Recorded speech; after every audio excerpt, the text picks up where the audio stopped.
All right, we want to welcome everybody to episode number 18, and we've got the guys that with the Striped Bass Challenge in here with us, Mr. Thomas and David Richardson, and we've been excited about this episode for a pretty good while. I guess I started working on putting this thing together a couple months ago, and so most everybody knows who these guys are, but we want them to introduce themselves for those that don't know, and I'm sure there's going to be a lot of people on here that already fish the trail, kind of already know the stuff, but there could be people out there that don't, and that may be interested in it in the future. And that's why we wanted to get you guys in here and to answer any questions. If you guys have got questions, now's the time. We got these guys for an hour and then they got to go get in the bed where they can fish tomorrow.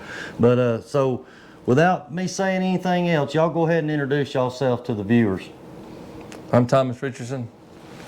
And I'm David Richardson, his older brother. And how long have y'all been doing the Striped Bass Challenge? So we took it over about 4 years ago. 4 years ago. Yes, sir. Okay, and it was already going when y'all took it over. Yeah, Mike Dillon was the founder, and he was doing one tournament a year, and we thought he was going to try to make it bigger, but he couldn't because he's a race car guy. And so we just said, hey man, can we take it over and create a trail? And he said, yeah.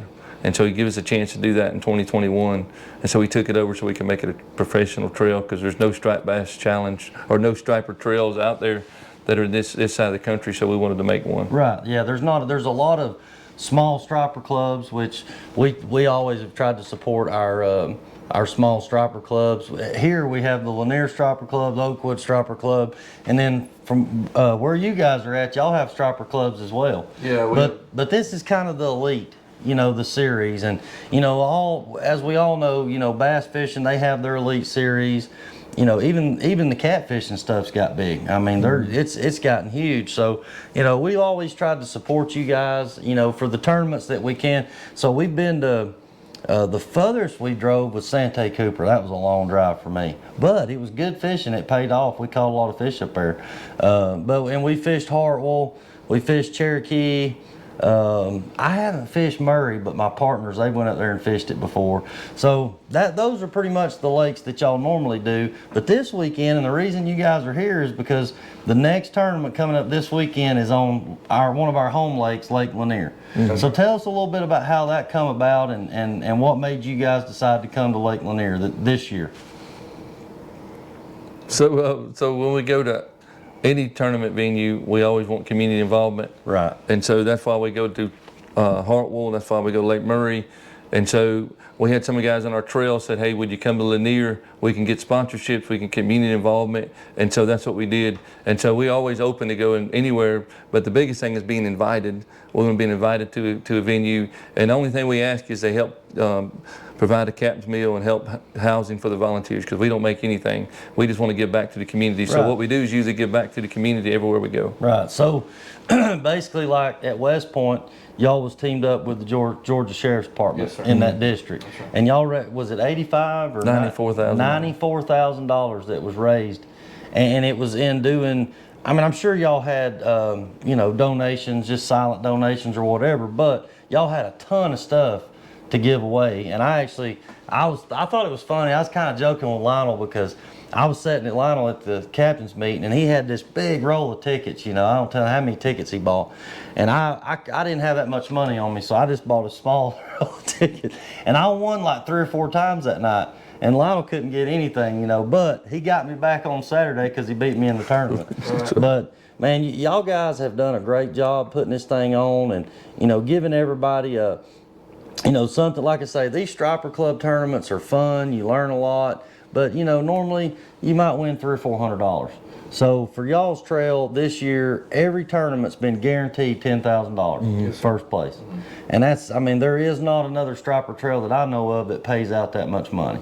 And so tell everybody, that leads me to something else, and we're already a couple minutes into this thing, but y'all guys get on here. Don't be scared to get on here and ask these guys some questions. If y'all got any questions about the rules, the format, or anything, now's the time to ask these guys and clear everything up. But we hope to see everybody at the captain's meeting tomorrow night. Tell everybody where that's going to be. So it's going to be in the Methodist Church in Gainesville, Georgia. Okay. We're going to we're looking for an agency to give back to the community, and we're going to do Maggie's Dream. Yeah, Team Maggie. Team Maggie. Yeah, That's right. Team yeah. Maggie. And I've actually, you know, I've partook in that Team Maggie tournament every year, which it's always just been for, you know, a fundraiser for that cause. It's not been, you know, for us to win any money or anything. Okay. But so we got Bill Carson. We was expecting Bill Carson in here, so we got Bill Carson in here. Hey, I knew these guys were friends with you, Bill, because they come in here with all this Humminbird Minn Kota stuff on. I got mine on, so hey, we're supporting you. And Jason Watkins, appreciate you.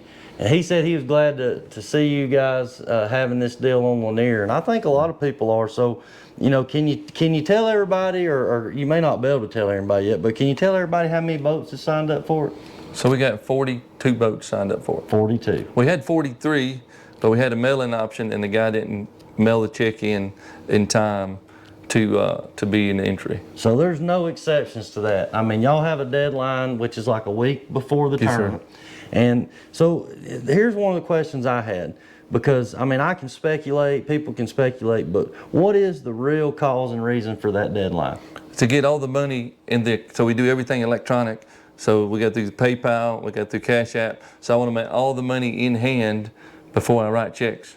Because if I don't, then I won't. And then if some people will sign up based on weather pattern. And so we like to give it a week. Sometimes, like you said, this weekend looked like it was going to be bad, but now it's going to be beautiful. Yeah. And see, we want everybody to have, you know, just to sign up a week prior, but then we can have all the money in hand, because I don't want to be waiting for money, or somebody gives me a check and it bounces. Yeah. At least if I get a check and I got a week, I know it would bounce. Right, right. Because first place is always guaranteed payout from our sponsors, but second through 10th always from the entries. Based on the And so I entry want to make sure I have all the money in hand in our bank account before we write any checks. Okay, all right, well that makes sense. And like I say, it's good to have that commitment. You know, as far as the weather thing goes, that can work either way, because I always wait till the last minute to sign up, because I watch the weather as close as I can.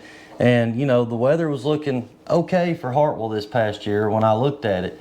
And then I signed up, and then I looked at it about 12 hours later, and it didn't look good no more. It snowed. I mean, we got probably 4 inches of snow up there on Friday. I mean, it was a mess. It really was a mess as far as the weather goes. So it you know, and it always makes everything, you know, just we had all this ice and snow and wind, and it was all bad. So I mean, it can be deceiving, and you know, we know the forecast is just a forecast. It's not anything in stone. So Bill Carson said he's headed to Tulsa. Why is he headed to Tulsa? And we got a tournament. He's gonna fly back and fish it. Oh, he's gonna fly back and fish it. Oh, well, he's got. Yeah, the bird does roll, man. So yeah, I need to get on some of this stuff with Bill, man. He just flies in here and flies in there, and he's got it going on. But appreciate all these guys. Appreciate Bill, everything that he's done. I know Johnson Outdoors has been a big supporter of the Striped Bass Challenge, and I want to give y'all the opportunity too to thank all of the people that have made this possible for y'all this year. And Johnson Outdoors has been a instrumental sponsor from day one. They started from day one with Mike Dillon was there, and they still have been sponsoring us, and they give us so much product we can't even thank Bill and thank Johnson Outdoors and their partnership. We even got a trolling motor sent for this tournament, and so I have a trolling motor in the back of my truck that I brought today, so we give another trolling motor away. And that'll be raffled off at the camp meeting. At the captain's meeting, okay. And then we got Bass Pro's been instrumental from day one. We got clear boards. Hunts Brothers Pizza usually is one of our sponsors, but a lot of their extra resources went to rebuild North Carolina and Western North Carolina, which we understand that. Yeah. But we got so many sponsors. We've had Betts Nets from day one. What are some other sponsors we had? We just got a ton of sponsors. We had even to come to Lanier, we had Simpson Trucking to say, hey, we want to come to Lanier, and then Lionel's Painting Company sponsors, so we could come to Lanier. And we can't say enough about Bass Pro. I mean, Bass Pro's has been from day one. They give us a lot. And, and some of our little sponsors help pay for the youth, because we try to make it a family event. So Mike always did a lady, so we have a sponsor that helps us with the lady, and then we have a sponsor that helps with the youth. We have some small companies that pitch in together, because we want to not only have a boat winning, but we like to have youth, and then ladies, we want to make it a family event. Yeah, so that's really I like that about the format, the way y'all got it set up. So I mean, unless somebody comes in there and just sweeps the whole thing. I mean, I know there's been times when somebody come in there and pretty much took everybody's money, but there's times like at West Point where you got one person that wins the overall, you've got another person that wins big fish, and then you got second through 10th that pays pretty good depending upon how many entries you have. So it kind of spreads the wealth out a little bit between everybody, you know. And what's nice is we encourage family participation. So the lady angler gets $500 per tournament, and then she gets $1,500 for Lady Angler of the Year, which if we got, I think we only got one lady so far that made the four tournaments, and so she's going to win by default. But that's $1,500. Yeah. You know, and a lot of times the lady angler ain't won second or third. It's usually fourth, fifth, or sixth, and then we pay youth first, second, and third. And so there's a lot of youth that's not in the top 10, but they still win some money because they're in the youth. And so we want to make the next generation fishermen. And so, you know, we have local sponsors. We have R&P Drywall out of Trenton, South Carolina. We have Crescent Financial out of Aiken, South Carolina, and Richardson Brothers Roofing that helps, and then also Midlands Outdoors at Lake Murray. They help sponsor the children. So it's so look, guys, if you're looking for, you know, somebody to team up with and partner with, these guys, I'm sure y'all, you know, the sky's the limit. You know, I'm sure if y'all could get more sponsors on board, that y'all would keep building this thing up, and the payouts be bigger and the prizes be bigger and all that kind of stuff. I mean, so if you're out there and you're listening and you want to team up, these guys right here would be great to team up with. Y'all do a great job of, you know, not only promoting your partners, but like I said, the cause that y'all have raised so much money. So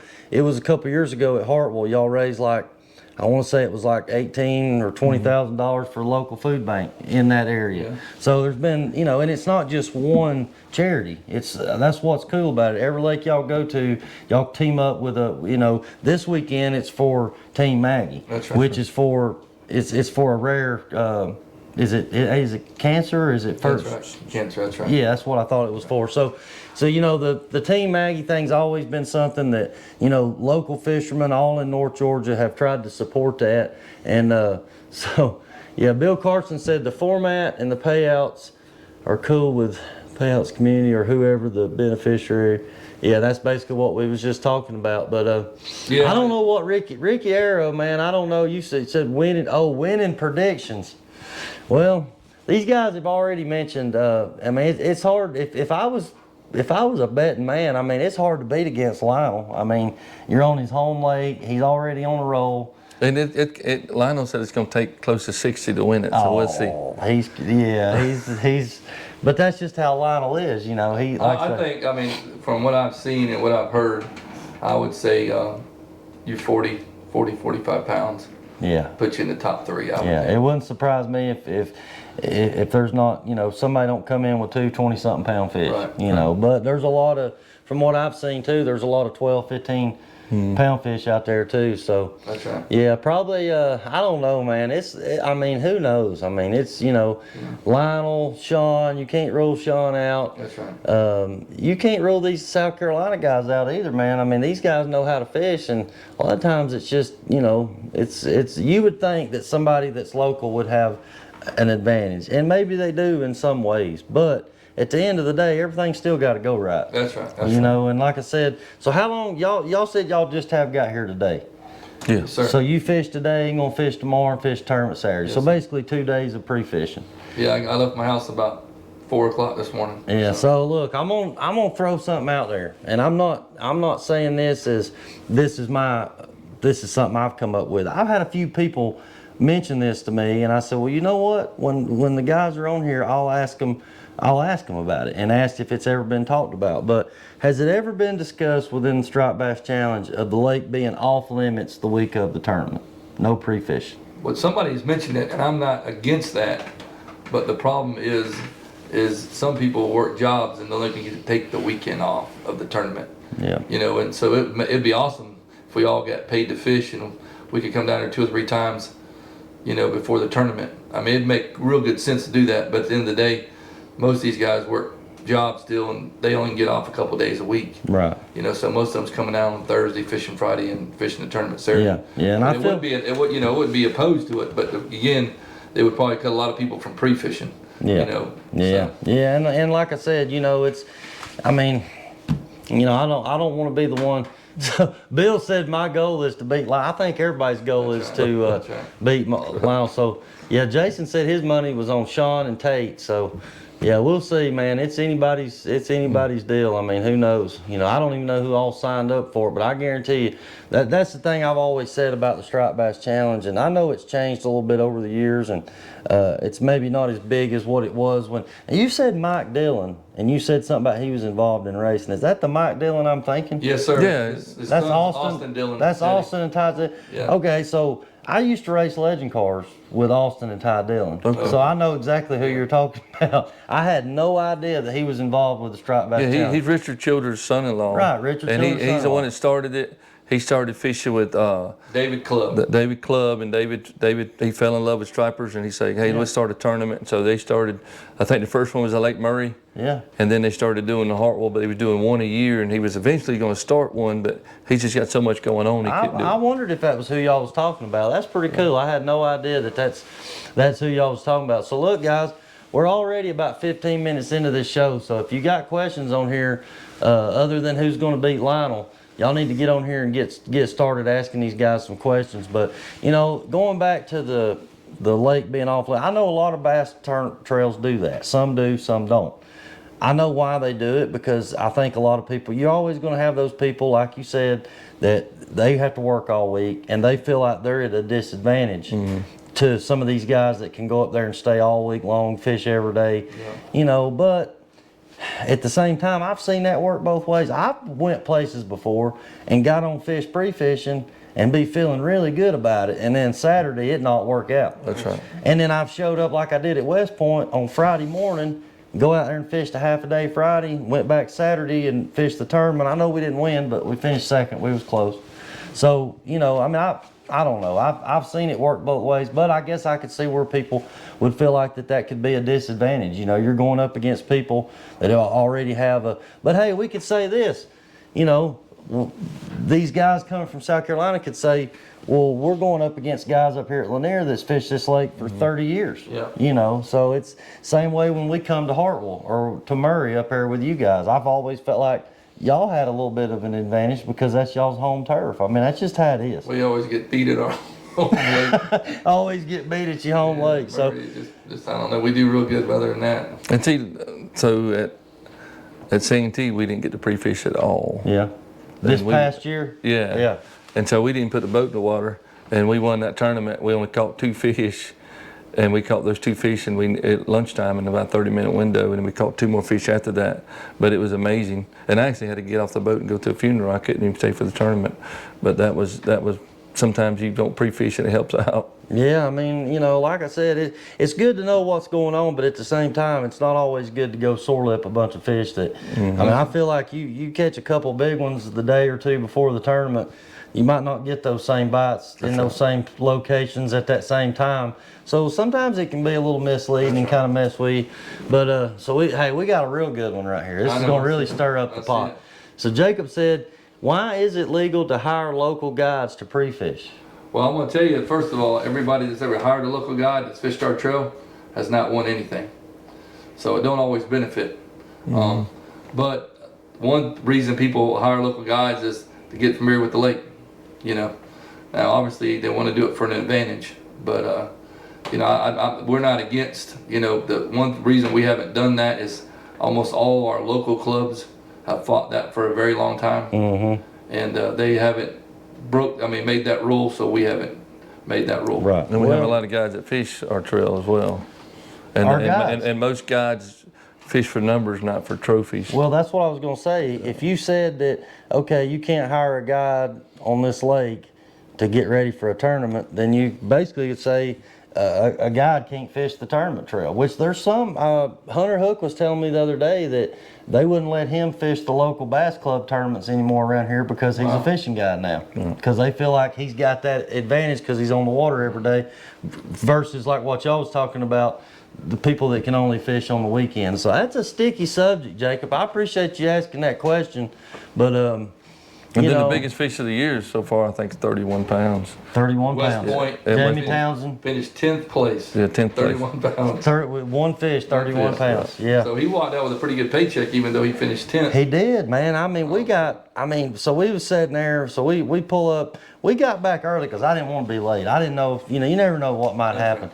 I said, I want to get these, I've never weighed in 2 fish this big, and I want to make sure we get them back alive. So we was, I don't know, maybe the 10th or 12th boat to weigh in.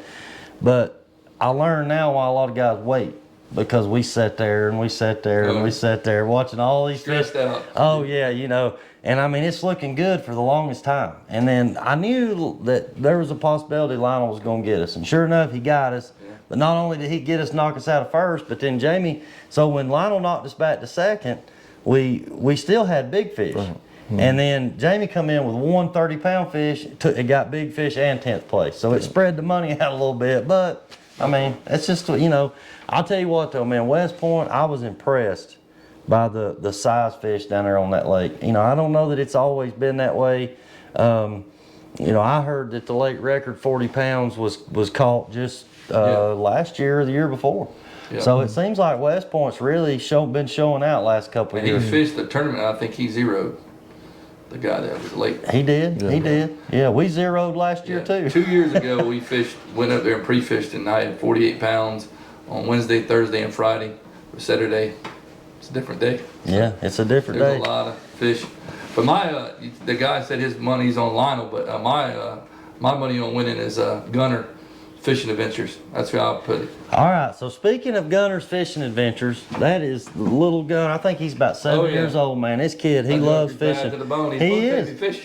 He loves fishing, man. And him and his dad. I mean, I got to know him. I met him at West Point, but we've talked on messaging and stuff. So I've got them guys coming in here. We're still working on Gunner a booster seat so we can get him up here where the camera can see him. But we got him. They're coming in here April 28th. So just a couple weeks from now, we're going to get to hear it from a kid's perspective. We've had all these professional guides and anglers come in here, and now tournament directors. I've had people that have fished with me that are nothing but customers of mine and friends.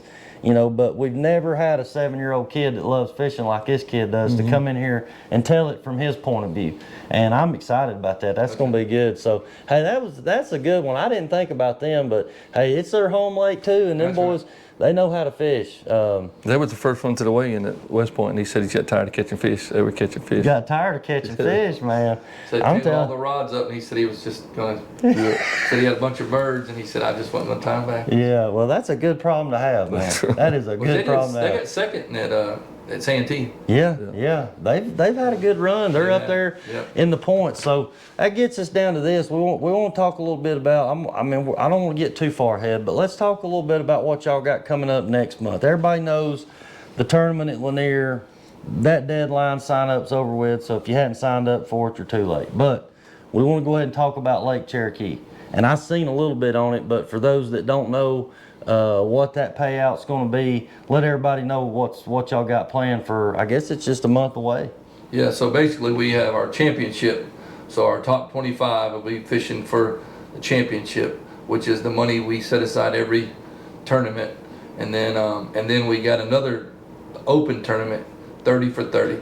So 30 boats, $30,000 payday. We have about 22 signed up now, so we have 8 spots left available. But we're going to cut it off at 30. It's $15 a boat. $1,500. $1,500 a boat. $1,500 a boat, and it's $30,000 for first, $10,000 for second, and $5,000 for third. So it is a $1,500 entry fee. So basically, you're a 1 in 3 chance of winning some money. Yeah. So I 1 in 10 chance. I know that's a lot of money for an entry fee, but look, that you got a better chance of winning as a fisherman. You got a better chance of winning that than you do the lottery. Yeah. So I think it's a good deal. I mean, so that's y'all hear the man.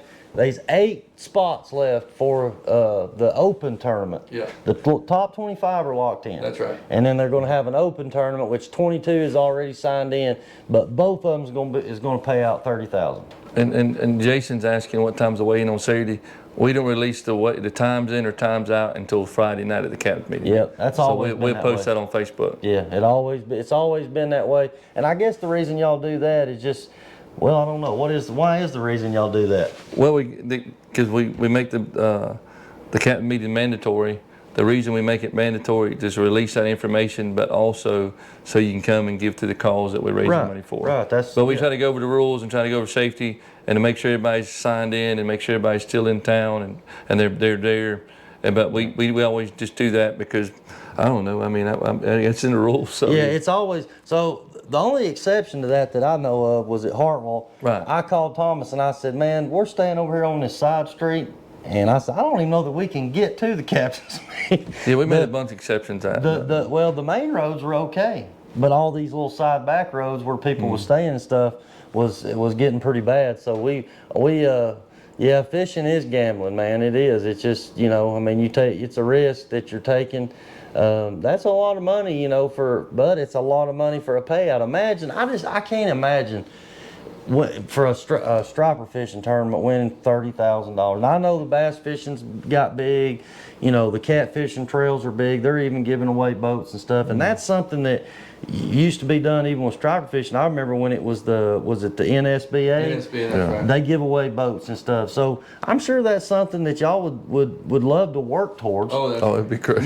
So look, if there's any boat manufacturers out there, we're not prejudiced on boat hey, we'll take anybody that wants to team up with these guys and give away a boat at the end of the year. That would be great. That's right. That would be great. That'd be something we could do like for the top 25, whoever wins. That's right. Man, that might make things a little bit more serious. Lionel would be like, he'd be ready, man. He'd be on go for that. So, all right, guys. So, look, y'all need to come in here. We appreciate everybody that has already come in here, but we want to encourage everybody to come on in here. If you've got any questions for these guys that they can answer, but the weigh-in, and then lines in, none of that stuff is. We always just play it by safe light. We always look at tomorrow morning what safe light is, and that's why we just wait to the captain. Usually we run about an 8-hour tournament, and then we have an hour to get to the weigh-in. Yeah, right. And then as long as you're in line by 3 or 4. No, by the cutoff. So just say for instance, if we did 7 to 3, you got to 4 to get to the weigh-in. So as long as you check in by 4. As long as you're in line by 4, you're good. So we give you an hour, so you got an hour to go. It gives you a chance to go anywhere on the lake. Really. And we used to do blast off when we first started, but I mean, we're not bass fishermen, and we did 170 boats at Lake Murray, and it was chaotic. That's dangerous. And then we did it at Hartwell, and we had snow that year and ice, and the boat ramp froze over. Oh my so God. It took like 3 hours to get every boat in the water, and they did the best they could, but obviously in the conditions. So we figured for safety, back when Mike was in it, and we agree, put in where you want to, safely. At the end of the day, lines in, lines out. People say, how do we know people's not going to cheat? The best we can do is a lie detector test. Every bit of tournaments we do a lie detector test. And we do that based on a lot of times on what place. We don't know. We normally we do a lot of times almost always first, but not always.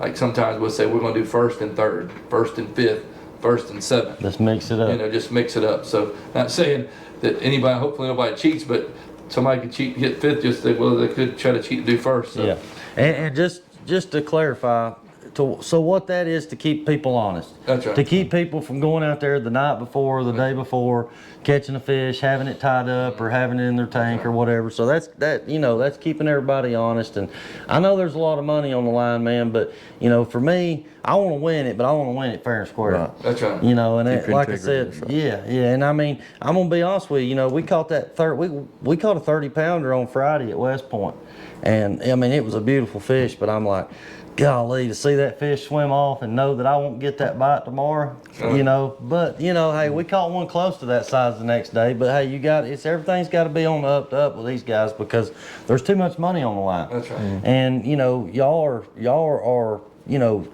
carrying the brand Bass Pro Shops and all these sponsors that y'all have mentioned. So, I'm sure you guys have worked hard, and we know that you can't please everybody. There's nothing you can do to please everybody or you're always going to have somebody that's going to have an opinion about this or an opinion about that. But overall, I've watched you guys for the last few years, and y'all have worked hard not only put this together so that we can have a tournament trail to fish, but y'all actually fishing it yourself too.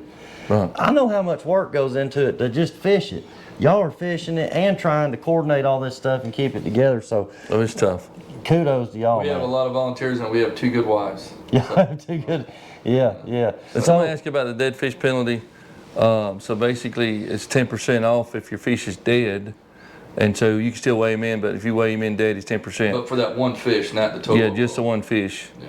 And so if you got a live fish and you got a dead fish, you get the live fish, he'd be 100%, and then the dead fish would be 10%. And a lot of people beat us up about live fish weigh-in versus, the CPR method. But a lot of our sponsors want a live fish weigh-in. Yeah. And so even at West Point, all the fish are weighed in alive.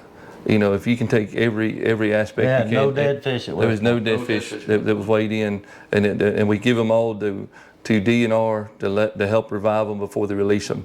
And so this year we've had very few fatalities of fish because our guys have learned how to take care of fish. And Warren Turner, he's got a striper tube.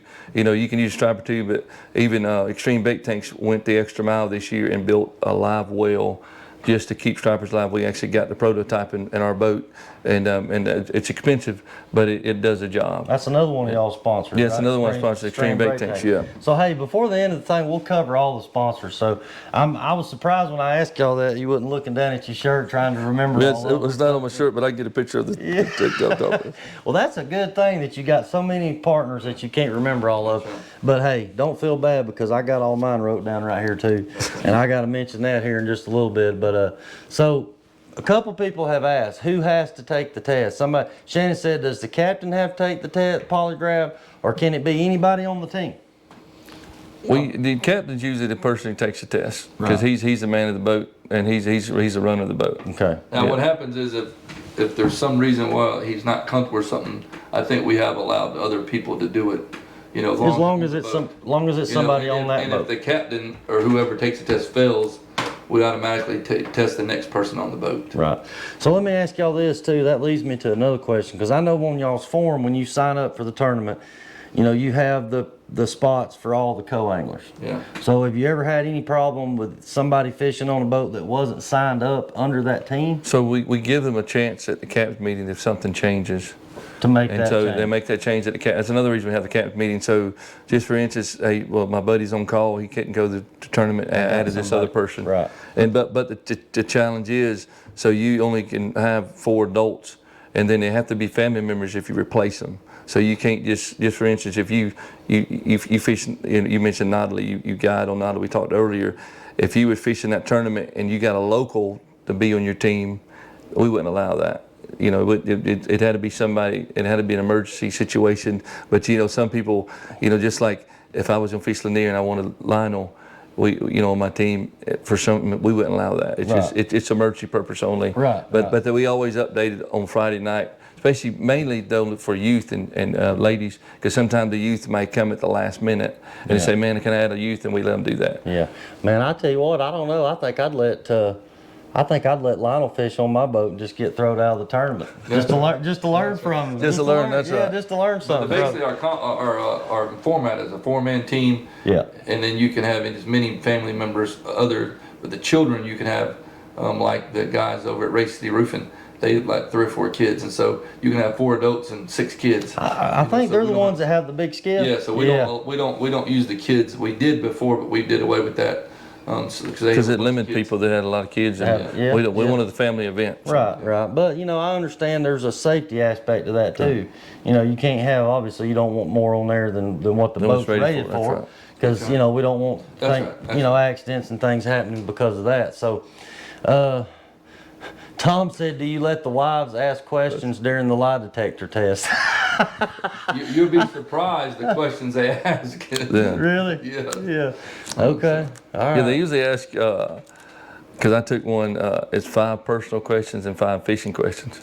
Okay. And one of the questions they asked me, they said, have you told a big lie to somebody who's been close to you in the last 10 years? And I was like, well, man, I don't know that. I said, I said, what's the big lie? I said, in the Bible, a lie is a lie. Yeah. You know, he's like, well, the big lie. I was like, Yeah. but they ask you, That is a hard question. yeah, it's like, man. Man, they're trying to stump you on Yeah. that thing. Yeah. I mean, if your wife asks you whether she looks good in that dress or not, does this dress make you look fat? What are you going to say? Of course not. Oh my God. So I didn't know. I'm glad y'all clarified that because I didn't know. I didn't know if it would be personal questions Oh, or if it would it be just fishing related questions. They ask 5 personal questions. They get basically a read on how you answer questions. Yeah. Okay. All And right. then, That's good to Just know. a naturally anxious person. Boomer, yeah. I mean, so have y'all ever had anybody that just gets real anxious and nervous about? Well, I taking was one? nervous. I have never taken a lie detector test. and I Sean t- Simpson told me, look, I don't know anybody any more honest, down to earth than Sean Simpson. And he told me, he said, just getting hooked up on that thing made me nervous. It man. was. That's Yeah. what I told him. I said, man, I said, I'm so nervous I'm going to fail it. He said, it ain't based on that. I said, you sure? I said, because if you ask me a question, because that's when he asked me, he's like, oh, you told a lie in the last 10 years, something big. I said, man, I ain't got a clue. I said, You thought I you was said, going to have to hit your knees and yeah. start praying. That's like I'm saying. I was like, man, I was like, well, I said, I don't think I told a lie. I said, but somebody said you catch your fish in the back of that creek. I might have said, well, I caught it in the creek. It's like I didn't tell them exactly where I caught it. It's Yeah. like, Yeah, I'm gonna tell you what, you gotta watch it with these fishermen and on these polygraphs. Cause I tell you what, if you polygraph people before the tournament, everybody'd fail it. That's right. Everybody'd fail it. Cause That's there ain't right. nobody gonna say nothing about nothing. So that's why they wait and do that after. Kenny Hall, we appreciate you, man, watching. And so Boomer Jones asked about the boundaries. I was told that Bill Carson had something to do with the He boundaries. did. He picked the boundaries because he didn't want, especially Lionel and some people with jet boats to have the advantage. And so we always try to make it fair to everybody who has a boat, whether it's jet boat or a regular boat, that everybody can stay in the same boundaries. I got a feeling that is Bill gonna be at the captain's meeting tomorrow night? He's not. He's not gonna be able to be Yeah, there. he's on trying to make it back. Yeah, I was gonna say, I know why he ain't showing up, because him and Lionel will probably square off over there at that captain's meeting. It's about the boundary. So on the hooch side, it's what? So I was looking on Facebook, but I don't have a signal because Is it Belton Hill? I mean, not Belton Hill. Belton Bridge? And one's muddy something, and one's a big rock, Oh, Muddy Creek. Muddy Creek. and then the rock and chat. The rock in the chest tee. Yeah, Yeah. right, Okay. chest. And I can say from experience, you don't want to go above that rock in the chest tee without a jet boat, because I went up there and banked some stuff up pretty good. I mean, it depends on the water level. Lake's up right now, so you could way probably go a long ways. But yeah, Alex said that's a fun debate on the jet boats. I mean, look, I think it's only right to have these boundaries set, because it's not fair to the guy. I mean, everybody doesn't have a jet boat, a center console boat, a skiff. Everybody doesn't have a boat for every occasion. Right. That's right. So, to make everything more fair, I think that you have to put those boundaries. I mean, there was a boundary at West Point. It was at that bridge. I can't remember what it was. That's right. Yeah, Franklin, it was a Franklin. yeah, because So- you could drive all the way up here pretty much. Yeah. From West Point if you wanted If to. you wanted to, If in there a wasn't a jet boat. boundary. Yeah, that's where Alex Green would be. I know where he would be. He'd be way up where nobody else can get. And that's awesome, man. And like I said, I'm still waiting on some of my jet boat buddies to take me up there, because I can't get there. There's so little above mud, normal flows, even for jets, in reality, it doesn't make much difference. So, yeah, I mean, look, guys, I'm going to say this. There's 42 boats in this tournament. If you tried, let's just say you split the whole field between the two rivers, and let's say 21 went up the Chestee and 21 went up the Chattahoochee. Everybody's not going to go up those rivers and do good. That's right. I can tell you right now, there's not enough fish up there for everybody to go up there and catch them. There's going to be a few boats that'll catch them, and everybody else is going to be, either mad because they got cut off or something. I know y'all had a run in at West Point. Was it last year? There was people That's right, fishing in the river, and it was They a had to play the powwow. boards, blocking the whole river off. And So me and my brother, we mostly stay at the lower end. And so a few years ago, we fished a tournament at Smith Mountain Lake, and everybody went up river, and we played it safe and went to the lower end. Everybody's like, man, y'all got guts to do it at the lower end. But we got second in that tournament, because there's some fish that's always down lower, some big fish usually. Yeah. And so we always try to play it safe, because everybody, especially this time of year, everybody wants to go on the river, and it's congested. Yeah. And sometimes that shallow bite will knock off, or the river bite when you get so much boats. Yeah. And so if you stay away from that boats and you can find a good creek or a good. You know, look, I know it's easy to get worked up. We put so much time and effort and money into this stuff that it's hard not to get mad if things don't go exactly like, you know, or you feel like somebody's, you know, done you wrong. But I've always just tried to encourage people, look, let's just try to have mutual respect between fishermen. I've always tried to look at it as, you know, would I want them to do that to me? Now, don't get me wrong. If I get on a spot and I'm catching fish, I feel like I've got the right to kind of protect that spot. But at the same time, I can't fault somebody for, you know, coming in there and fishing the area. But, you know, I just feel like there's no law on it. But it's just kind of one of those things where, you know, I'm not going to go cut Bill off because I don't want him to do that to me. Yeah. So just think before you do stuff is what I've always said. You know, I mean, I know there's money on the line. I know everybody wants to catch fish, but it's not worth friendships and That's right. arguing and stuff. I mean, there's videos going around viral today of, you know, people mad at each other on the water, and, you know, it ain't worth taking it that far, guys. So That's right. yeah, just be respectful. Like Ricky said, be respectful. And you know, if you're in the river and you're pulling boards and somebody comes up through there, you know, my thing's this: if you see something, if you're going up the river and somebody's fishing, you slow down. You ain't supposed to be on plane within a certain amount of feet from another boat anyway. So if you're in a narrow spot, you're gonna have to slow down. And then if somebody slows down and doesn't wake me out, I'm gonna reel my boards in and give them plenty of room to come on by me and go up and do what they want to do. That's right. But I'm gonna avoid that situation altogether. I'm just not gonna go up there. That's right. But some guys are going to, and for the ones that do, let's just all come back safe and So where are you gonna be at then? oh, I don't know yet. I don't know yet, but I just know I'm not gonna be in the river. So I'm gonna be somewhere out there, but I don't even know. I don't even know which side of the lake I'm going up into yet. So y'all didn't bring that polygraph thing with you tonight, did you? Okay. All right. So good. Look, we're 40 minutes into this thing. And here's a question. Boomer said, are the raffles cash only? I'm pretty sure that's a yes. No, so we do Cash App as well, Okay. or they can give directly to the charity through electronic, and if they show a receipt to the charity, they can get tickets based on that. Because we give 100% of the funds, whatever's raised at the CAP meeting goes to that charity. Yeah. So we don't get anything from Striped Bass Challenge. Everything 100% goes to the charity. So all the door prizes we sell the tickets for. So we can do Cash App. We can do if you give directly to the charity and just show the receipt of the amount, we can give you that many tickets, or you can do cash. So what is the I know we've got Cherokee and Tennessee coming up in May. That'll wrap up this year's season. Yes, sir. When does the new season start? 2026. Will that be December or Probably January? be December.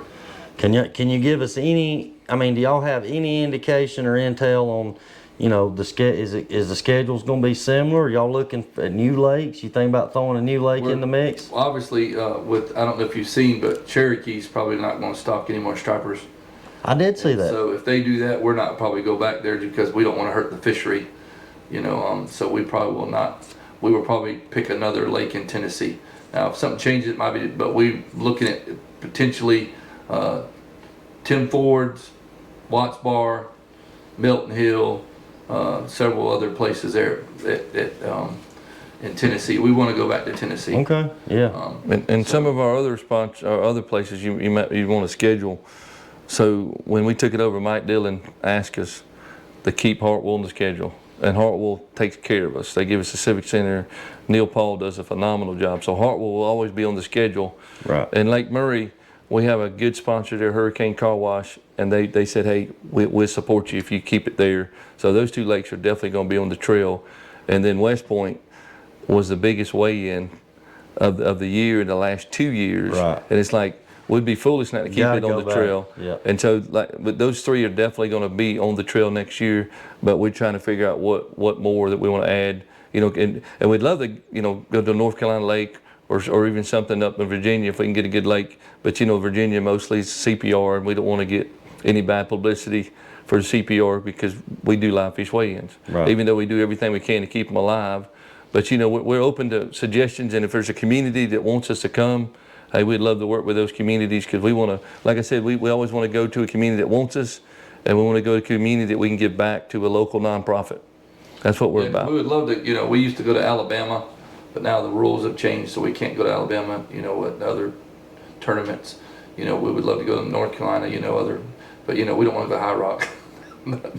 We can't catch fish in High Rock or Yeah. something. But So I was going to ask you about, is it Smith Lake in Alabama? Smith Mountain Lake. Smith Mountain. Oh, no, Smith Lake. Oh, Yeah, in Smith Alabama. Lake, Yeah. yeah. Smith Yeah, we've Lake been in there. Alabama, y'all have been there? yeah, we fished a tournament there several years ago.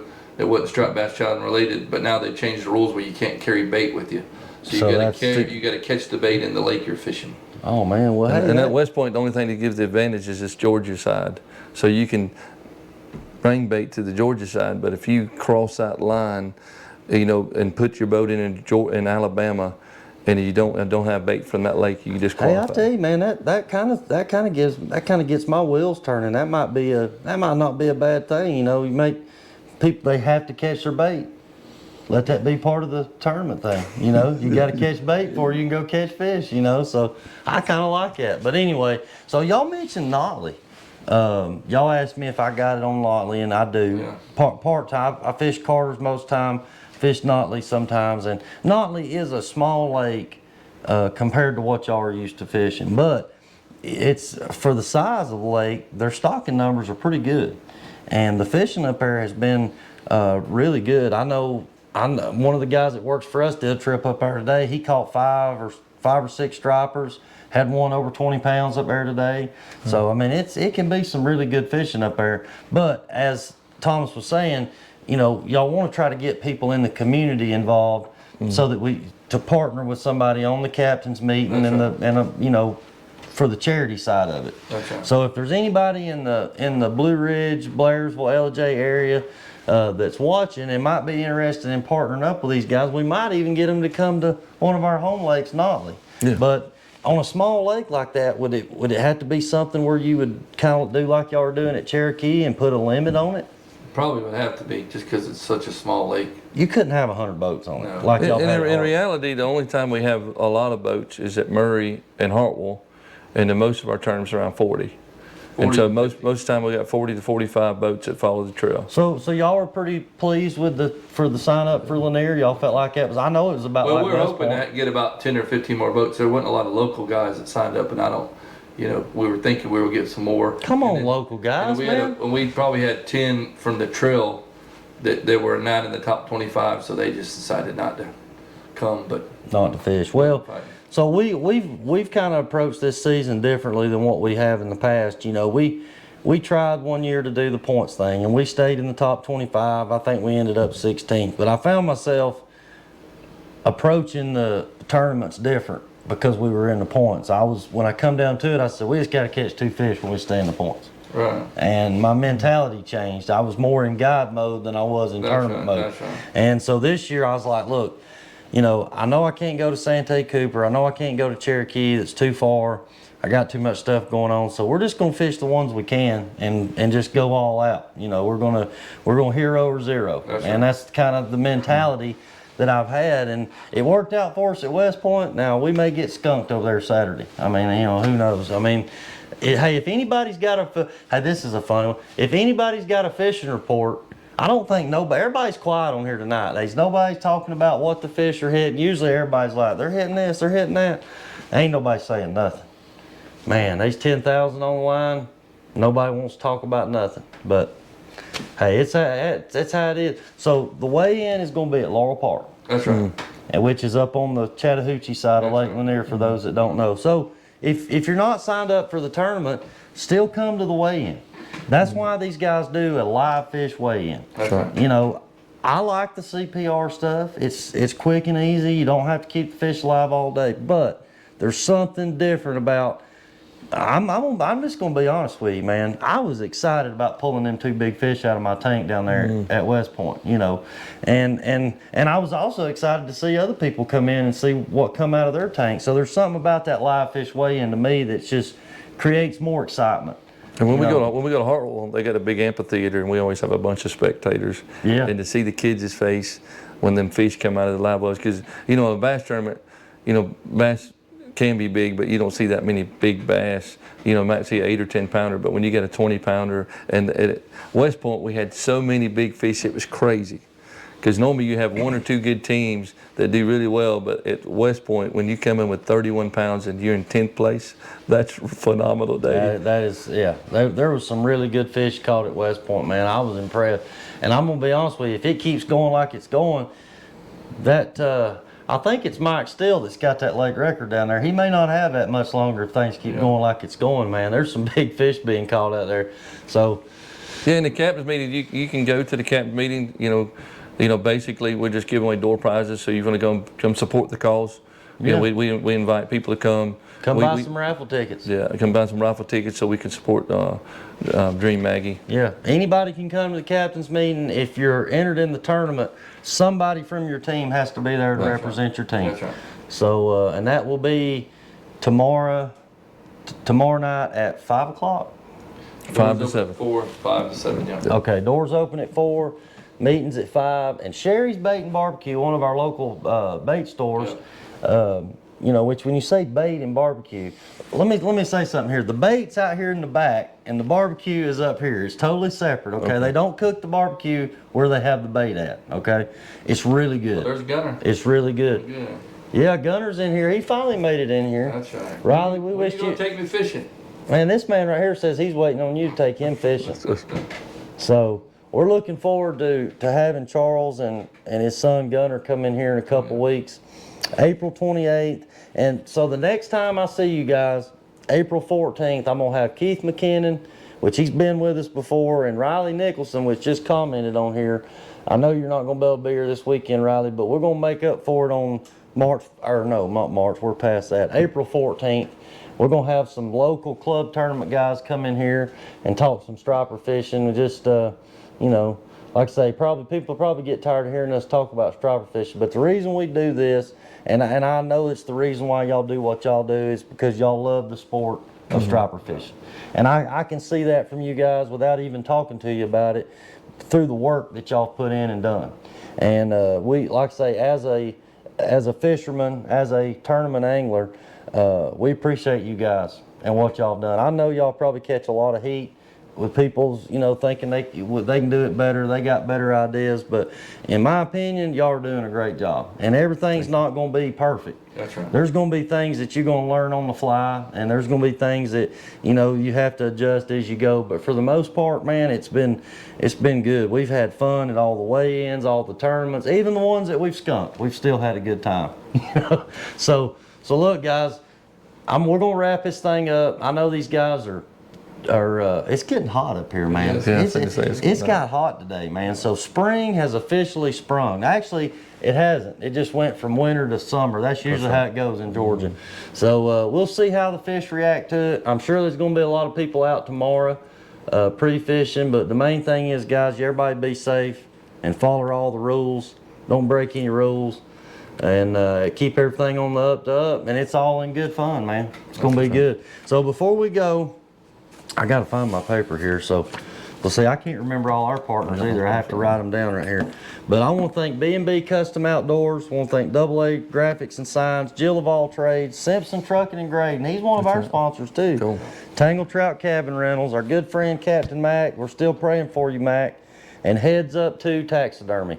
So, Johnny, man, you caught the tail end of it. He said he wished he remembered that this was going on tonight. Just was rigging lines and past the hour and missed most of it. That's all right. You can always go back and watch it, and we'll have it on YouTube too, but you can go back and watch the live feed and get caught up on everything. There's been some good questions that's been answered, and yeah, we appreciate all of the support. And like I say, I think we've got a lot of local people that were maybe a little standoffish of jumping in on it, but maybe they'll see how this year goes, come hang out at the meeting and the weigh-in and get fired up about it. And if you guys come back next year, maybe there'll be more people that'll be committed to it. Right. But I personally really think that, because I'm telling you, a week or week and a half ago when I looked at the weather, it looked bad. They was showing rain just about every day this week. And I think a lot of people looked at that last minute and said, I ain't gonna sign up. And then as soon as the deadline was over, the weather changed. So that goes back to what we was talking about earlier. I mean, that's just kind of part of it. Tried to talk them into it. What are you talking about, Matthew? What did you try to talk them into? I don't know what he's talking about. And I think the key is though, fishing under any weather condition makes you a better fisherman. Absolutely. So you can't pick and choose. You know, that's another key to having it cut off. See, that's why I took another part-time job, so that I could pick and choose a little bit more. So I don't have to go when the wind's blowing 40 mile an hour, or you know. Especially when you're a guide, you ain't got a choice. You ain't got a gotta make choice, your living. man. I've done this. I mean, I've been doing it full time since 2014, and there's been a lot of days I've fished that I just didn't really want to fish. I've had days the wind was blowing so bad I couldn't even get the boat off a trailer. The wind was blowing in so bad, and it's it's brutal. I mean, our stuff, our equipment can only do so much, you know. And in an 8 hour, I'm gonna be honest with you guys. At Hartwell this past year, my trolling motor was dead by 12 o'clock. Because we had run that thing hard, you know. And then I go to crank, then I said, well, let's pull U-rigs. I crank my big motor up and go pull U-rigs, and the helm locks up on my steering. So then I can't even hardly drive the boat. And I said, okay, we're going back to the dock. We had a house up there on the lake, so we went back to the dock and we charged our trolling motor batteries for like 30 minutes, just enough so we could go back out and make another pull, try to get another chance at it. But man, Hartwell's, I mean, I'm gonna be honest with you, I got a love-hate relationship with all these lakes we've talked about. That's right. Hartwell, West Point, Carter's, Notley, all of them. I've seen the good and the bad and in between on all of them. Yeah. I've skunked, and then We fished at Murray one time. It snowed, sleeted, and rained in the same day. oh my God. And we got up under somebody's canopy on the dock because it was miserable. Because we was miserable. Yeah, It was it's like, awful. man, we got all the elements in one day. Hey, we got caught out on Lanier years ago. I was with my dad, and it come up a terrible thunderstorm. Dad's like, we gotta go. I said, Dad, we're in it. It's here. We ain't going nowhere. I found an empty dock, pulled up under that dock, and Dad's sitting over there like, I mean, he's scared to death, you know, that we're fixing to get struck by lightning. It was a pretty bad storm. I said, just hang on, Dad. He said, yeah, as soon as it passes, we'll get this thing on the trailer and get out of here. I said, no, these fish are gonna bite after this storm. We're going back out there. We went back out after that storm and tore them up. So anyway, Matthew said he tried to talk them into it, fishing this tournament, but you know, I guess, like I said, some of the guys, some of our local club guys, man, they let us down. I'm gonna have to have a heart-to-heart with Keith McKinnon and Riley Nicholson. You guys are gonna have to step up and support the Striped Bass Challenge when they come back to our home lake, hopefully next year, or any of these lakes, West Point, because it's not just for the fishermen. There's a lot of charities involved at all the different lakes. It's for a great cause. So chip in and help out what you can. If you can't fish it, like I say, come to the meeting, buy some raffle tickets.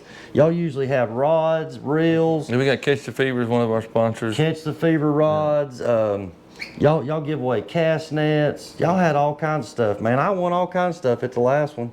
I had a drop cord and a cast, and I didn't even know what to do with all this stuff. So they got a lot of great stuff they're gonna give away tomorrow night. And tell everybody again where that's gonna be. It's gonna be the Methodist Church. the Southern Methodist Church in Gainesville. In Gainesville. Yeah, it's on Facebook. Y'all got the address on Yeah, Facebook. that's So right. if you need the address to Captain Meetings, go on Facebook. And Mark Crawford, buddy, I hope you're doing better. I know you've been having a hard time, man, and been thinking about you too. But he said 2 of the best people you would ever meet. So I'd have to agree with that, Mark. It's been an honor to have these guys in here. I know it was a little bit of a drive for y'all to come up here, so I really appreciate y'all coming in here and sitting down with me and talking to me. Sure, thank you. And we hope that we've answered people's questions. And for those that have not committed to fish the Striped Bass Challenge, maybe you'll consider it and think about it in the future. Yeah, and So, if you have any further questions or comments that you don't want to put on Facebook, we're transparent. You can reach out to us. Yeah. Personally, just private messages on Facebook, Striped Bass Challenge. That's or you when can it just gets call us ugly. at any point. I mean, we don't mind talking to people and just give them information that, ask us what we do while we do it. Yeah. We'd be glad to talk to people. as long as you're not calling them to chew them out. That's right. Yeah, if you're calling to get information, these guys are always helpful. Yeah, if for you're that. calling to complain, you call David. And then, but if you got something good to say, just call me. Back pain, that's cool. Yeah. So, all right, Charles, we're going to end with this. Charles said that they love the SBC tournament. Says Gunner has been wearing his SBC backpack proudly to school every day. Yeah. This year we That's die hard right there, man. every year we try to do something for the trophy captains. And so this year we got backpacks, put a patch on it. So we're gonna do something different. We wanted, because everybody gets a hat or we get a shirt. It's like, man, let's do something different. So we got backpacks. I'm glad Gunner's using that. Yeah, yeah. So look, guys, y'all continue to support these guys, and I wish y'all nothing but the best. We're gonna try to fish as many of them as we can in the future, and you know, like we say, let's try to help these guys. You know, get on there, share their posts. As we all know, you know, social media has kind of took over, you know, a lot of different things from a lot of different aspects. So, you know, get on here, share these guys' posts. Let's pump this thing up, man, and hopefully the next time y'all come, there'll be 60 or 70 boats. So right. that'll be the goal. So, all right, we're gonna get out of here. So one more time before we end this thing. Oh, hang on. Boomer said there was timing confusion with the Maggie tournament. So clear that up real quick, because I've heard the same thing. So basically what happened when we got here, we want to look for a local nonprofit, and Maggie's Dream is the one that we approached. Well, we didn't understand. She did her own tournament before us, and all we want to do is give her money. And so that was kind of confusing because she was trying to do the old way she was doing it, integrating with us. Well, it was just confusing because we have a standard and we go by.